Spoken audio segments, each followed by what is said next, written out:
So in this session, we are going to do a recap of all the most important things that we've learned so far.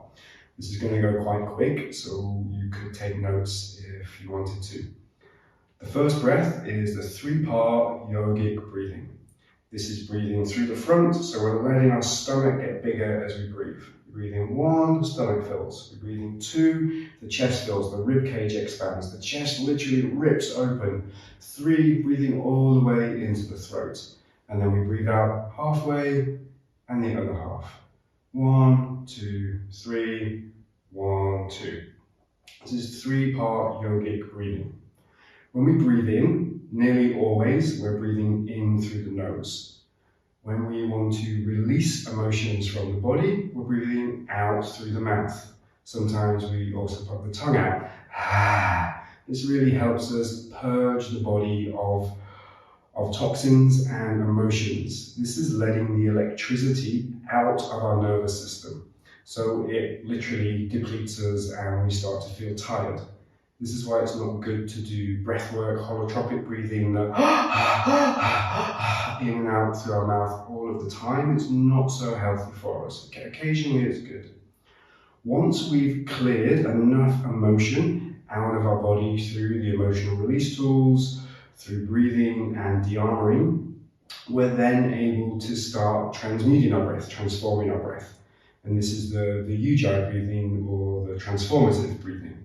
So once enough bad emotions, toxins are out of the body, we breathe in and out through the nose. And this allows us to start bringing the chi, bringing the prana through our body, transforming, bringing a higher vibration inside of our cells. In de-armoring, the main points, and this is in the antidote to Mula Bandha, whenever we're de-armoring the body, we want to be breathing out through the mouth. By breathing out through the mouth, we are going into the parasympathetic nervous system. So the parasympathetic nervous system is about our digestive system. It's rest, it's relaxation. We get there through breathing through the left nostril. It's on the feminine side. And when we breathe in and out when we breathe in through our nose and out through our mouth, we come into the parasympathetic nervous system and things hurt more. There's less tension in the body, there's more focus in the body so we can find the pain. If we try to de-armor breathing in and out through the nose, it's not going to hurt so much and we're really not going to release what is there. Now, while we're de-armoring the body, we want to be using these muscles in our pelvic floor. Now we start by pumping the front muscles, pumping the back muscles. There's a whole video on this in Antidote to Mula Bandha. Eventually, once energy runs through our body, we don't need to do the pumping so much. We're naturally just piling this energy up through the perineum, the soft bit of skin between our sexual organs and our anus. So as we clear the pathways, as we de-armor, we release emotions, chi, prana runs through our body, through our perineum. Now, the process of breathing out through our mouth is letting more energy flow, and the process of breathing in and out through our nose is helping us transmute energy. These things are very important while we de-armor the body. And as we're de-armoring the body, we want to be pumping the pelvic floor to bring more energy in, especially when we haven't fully de-armored in this area. This is when we need to pump by encouraging the muscles. And always having a good connection with our legs, with the soles of our feet. This is where the tapping exercises are really good. Again, out through the mouth to clear, to let energy flow.